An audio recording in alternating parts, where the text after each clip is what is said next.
L'enfer vert, vous connaissez? Oui, je vous parlais du Nürburgring. Mais regardez, cette nouvelle Corsa OPC Nürburgring Edition est limitée à seulement 500 exemplaires. Un vrai cocktail Molotov. Là, les freins sont signés Brembo. Les combinés ressorts amortisseurs sont signés Bilstein. Le châssis est rabaissé de 20 mm, ça promet. Mais sous le capot, la fête continue.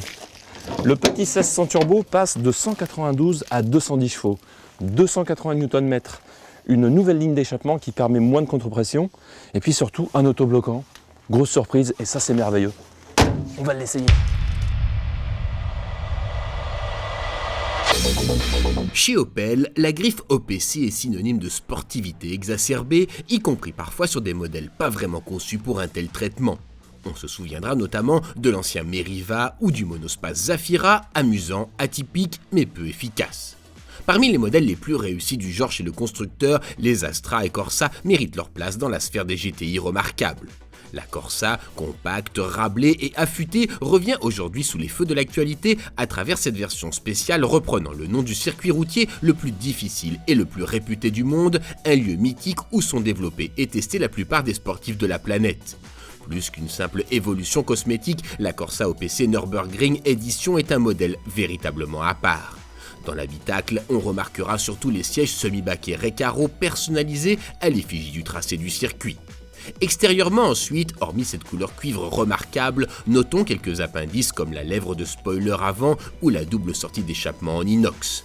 Les roues de 18 pouces et le châssis très rabaissé ajoutent une touche tuning qui cache de véritables optimisations mécaniques. Côté châssis, outre l'abaissement de la caisse, les nouveaux combinés à gaz apportent un vrai plus en termes de tenue de route et d'efficacité. Au chapitre freinage également, avec la présence de plaquettes encore plus mordantes et endurantes, offrant 10% de surface de freinage supplémentaire.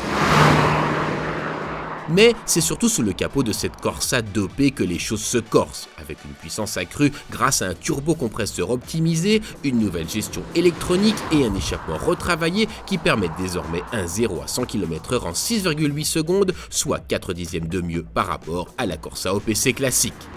Le couple en hausse et le caractère mécanique viril, problématique auparavant pour passer correctement cette cavalerie au sol, a conduit les ingénieurs à régler le problème de façon radicale.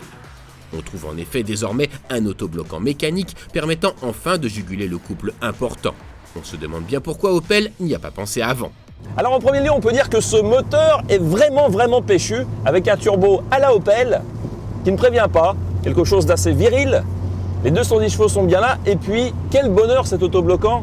Il permet enfin de juguler toute cette puissance et tout ce couple, mais ses réactions sont un peu violentes. Mais c'est pas plus mal, ça donne vraiment un vrai caractère à cette petite voiture. Et puis tertio, le châssis, les combinés Bilstein, exceptionnels d'homogénéité. La voiture ne bouge pas et pourtant elle reste à peu près confortable. Un vrai gain, mais seulement 500 exemplaires, c'est trop peu.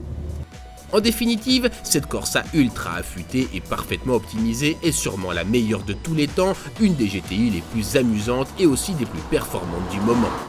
Seul hic, elle fait payer cher ses prestations, 27 990 €, et s'éloigne ainsi de la philosophie Opel qui consiste notamment à proposer des produits très concurrentiels.